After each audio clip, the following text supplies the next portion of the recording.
When I was 20, I was out of a job and didn't have any university or plans on going to university. I was basically lost in limbo without knowing where to turn next. I was living at home and spent hours on the internet staying up all night and sleeping all day.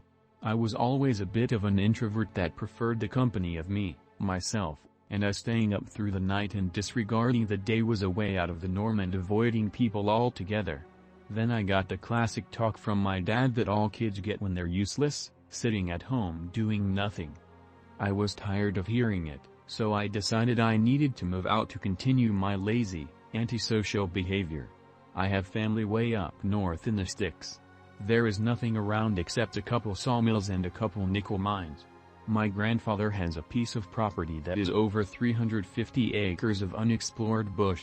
It was hardly farmable, just a giant section of woods, streams, ponds, and rock. My grandfather has a timeshare in Florida, so he was gone for the rest of the year. I called him and asked if I could go up there to live. In exchange, I would do lumberjacking for wood to sell and use. I remember his comments exactly. "Yay, I don't give a shit. You're wasting your time up there. No work, no school, no people, no internet. But if that's what you want, go ahead and knock yourself out. Just don't burn down my fucking house." My bags were already packed. I knew he wouldn't mind. I told my dad what I was doing. He was pretty much speechless and had a look of concern. He then told me I was wasting my life and should go to school. I told him it was what I wanted and needed to do. We parted ways. I got into my 93 degrees Civic hatch that had a shot suspension and bald tires and took a 14-hour car ride to no man's land. I was happier than a pig in shit. I made myself good and comfy when I got to the house. It was given to my grandfather by an Irishman that passed on. He built the house with his family in the mid-1800s as a kid and had been there ever since. If you have ever seen the Amityville Horror, it looks just like that house but much, much smaller. The stove was an old, black cast iron beast. The kind you only see in movies or on an old historic village tour. It had a large barn full of tools and an old JD tractor, a smokehouse for meats, a large veggie garden, an outhouse and a chicken coop that wasn't in use anymore. After unpacking and relaxing, the distance and fact I was alone began to set in. There wasn't a TV, internet or video game in sight. Luckily, my grandfather had 2 snowmobiles, a 4-wheeler, a gator and dirt bike, and lots of hunting rifles and shotguns to boot. I figured most my time would be spent outdoors, which was okay, but I was a bit nervous. The next day I drove into town, if you could even call it that. I stocked up on canned goods and cupboard food that could survive a nuclear holocaust. I came back and got to lumberjacking. It was slow at first to remember everything my grandpa had shown me as a kid, but after 4 or 5 hours I had it down pat. I'd take the tractor, chains and hooks, a jerrycan and chainsaw to the bush. I'd find a cedar or spruce tree, cut it down, chain it up to the tractor and drag it off to the main trail where I had a normal flatbed trailer awaiting. I'd then cut it up into 2 to 3 foot sections and stack it. Once the trailer was full, I'd tow it to the barn, where in the back was a large, hydraulic wood splitter. I'd split it into 4 to 6 sections depending on the diameter of the piece. Once I cut it all, I stacked it all. This was the routine. It was long and hard work, but it gave me a purpose and gave me joy. I thought of myself as a pioneer. I was in the great outdoors, alone, taking down trees and supplying villagers with something they needed to survive. I felt proud of myself, and made cash doing it. While I wasn't getting rich, I had enough for all the amenities that were needed to survive in such a place. I kept this routine for months, and locals began coming to me for wood because it was cheap, and I was a youngster looking after my grandfather's home, who was well thought of in town. Then winter came and everything went to shit. Winter on the farm was one of the most depressing times of my life. Not being able to do much work and have no interesting human contact or internet really brought me down. I reflected on my life and the fact I had no friends anymore because I had abandoned them with no warning. Why I did this, I do not know, but I had some type of mental feeling that I had to leave everyone behind and never speak to them again. I began having suicidal thoughts. The more I thought about offing myself, the more I accepted it as being an okay thing to do. I wasn't religious, so I didn't have the thought of going straight to hell. I viewed it more as, if a goldfish were to die, where do you think it would go? I think it doesn't go anywhere. It is just dead, blackness, no more thoughts, like turning off a car for good. I thought about how my family would miss me, and how it would hurt them. But I was so depressed, unhappy and discomforted by my progress in life and the fact I had no one.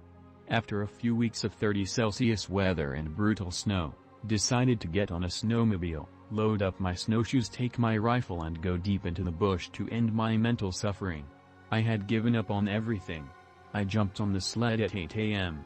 The sun was brighter than ever. You couldn't look anywhere without squinting your eyes like an Eskimo. The sun reflected off the snowy landscape as if it were a mirror. With a full tank and a jerrycan as a backup, I could go a long ways away. I let the Ski-Doo idle and get warmed up. I was thinking to myself, that I may actually go through with this. I kept going over what-ifs and buts in my head, as if I were trying to talk myself out of it. I said, fuck it out loud and jumped on the Ski-Doo and let it rip. I took the tractor trail as far as it would go into the bush. It ends after a solid 45-minute drive, then turns into four-wheeler and gator trails. I took a trail deeper and deeper. After a solid 2.5 hours of riding, the trail stopped and did a U-turn. It was the end of the trek. I then grabbed my rifle and put on my snowshoes. I quickly realized something.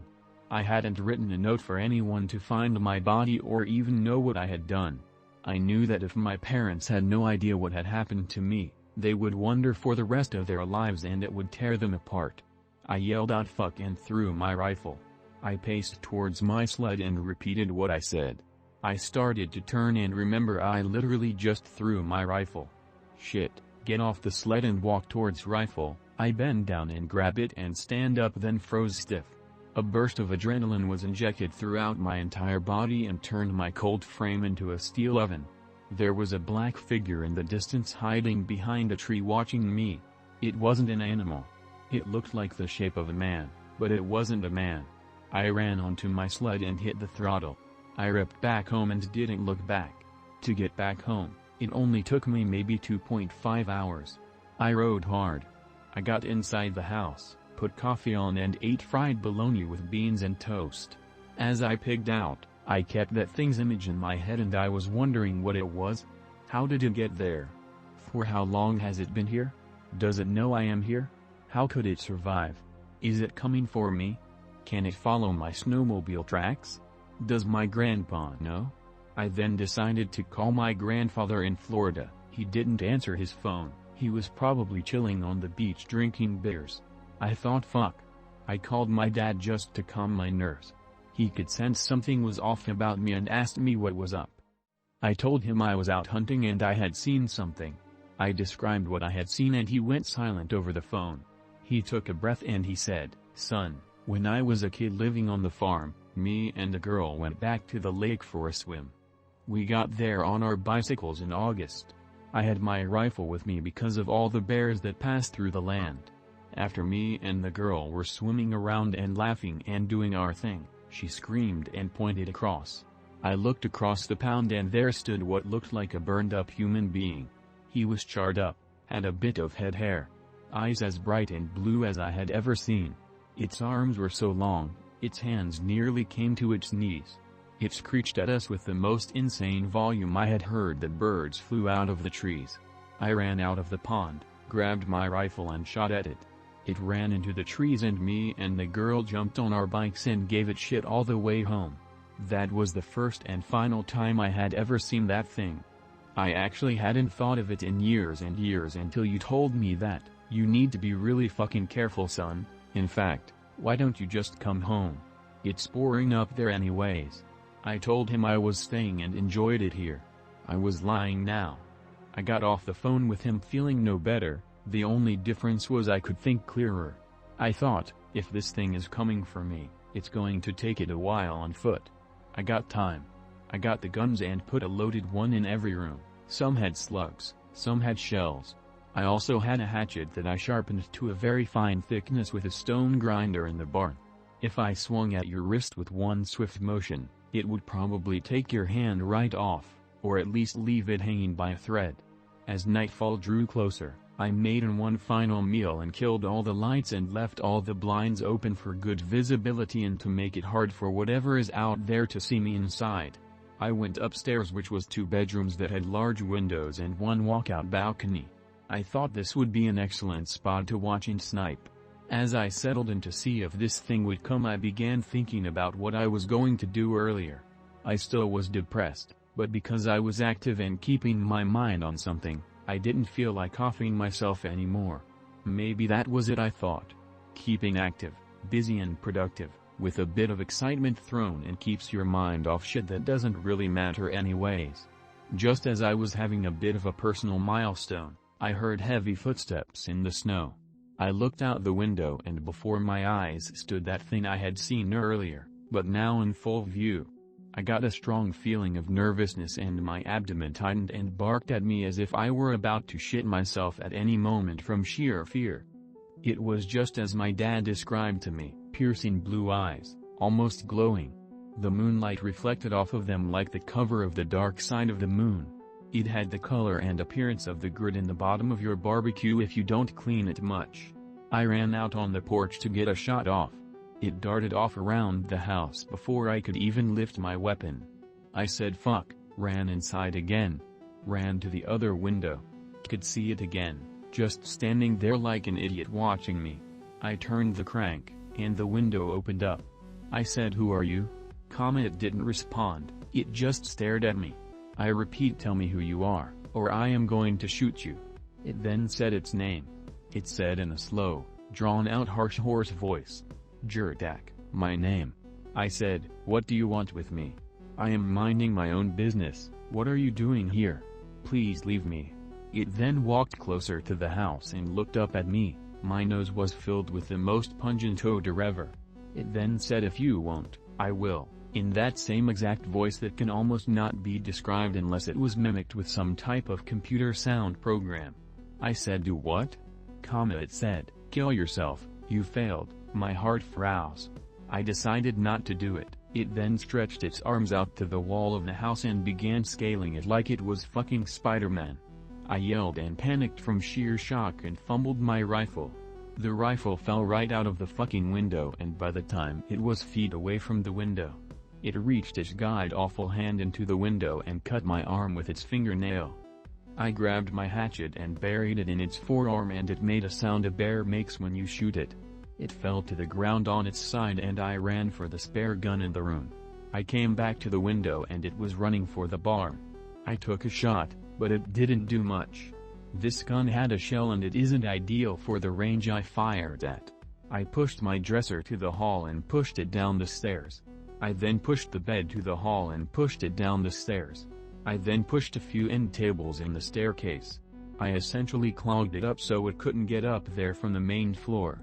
I know it can climb now, but I'd prefer to only have to cover 2 sides than multiple sides. I locked the door and just kept my eyes and ears open. I didn't see it again. Daybreak came quick. I could see its blood droplets in the snow. I climbed over and pulled shit out of the stairs and investigated. It was nowhere to be found. I grabbed my rifle and followed the droplets. It went down the tractor trail. I walked for 10 minutes following this trail. I could see it go off even further and its foot tracks as well. I decided it wasn't worth it to go ahead and hunt it. It probably went as deep, if not deeper, the first time I had seen it. I decided it was time to leave this place for good. I went inside, grabbed my clothes, got into my car and started driving off. I never told my dad or my grandpa. I still have nightmares of these things and wonder how it knew what I was thinking or going to do. I've been trying to research other sightings and descriptions of it, but can find nothing, unfortunately. I don't want to say it is a demon because I really don't know or believe in that religious crap. I don't know what it is, no idea. All I know is for the last 8 years since it has happened, I have had a slew of health problems and bad luck. I have night terrors of Jurdak almost 95% of my sleeps. I have to take medications just to fall asleep. I think it may have been the nail that cut me when it reached into the window. I often wonder if it is still up there. I think it may have been about 6'3" or so. Quite tall. It had a very long face, a large overbite. It looked human, but not human. Almost like it was missing some chromosome or something. Maybe one day when I get a death wish, I'll head back and go for it. My grandpa passed away 4 years ago. The property was sold to clear-cutters by my dad and his sisters. As far I know, the house was knocked down, and they put up a small office and living quarters for the lumberjacks who clear-cut there. This is near Chatham, Ontario, off the beaten path. My grandfather's land had boundaries, but past those boundaries, the bush simply continues on Crownland for miles upon miles. It's basically a frontier. I somehow doubt it is dead because my dad had seen it. I had seen it over 25 years when he had seen it, and it knew my thoughts. There is something about it that isn't natural. Also, I hammered it in the forearm with that axe. Know for a fact I broke its forearm bones because I heard them break. I also know the axe went all the way through its arm because the flat back of the axe was buried into its arm. If it's like you and me, that kind of wound in -25 weather, it's highly possible it did die, but I don't know, man. I think about it a lot. I sometimes wish, like you guys have said, that I continued on and trekked it, but I was spooked, it was cold, and I was shook to my core. Thanks for watching. If you enjoyed the video, please consider liking and subscribing. If you have any questions, advice, or suggestions, please leave them down in the comments section. Stay safe out there, Paranormal Archives.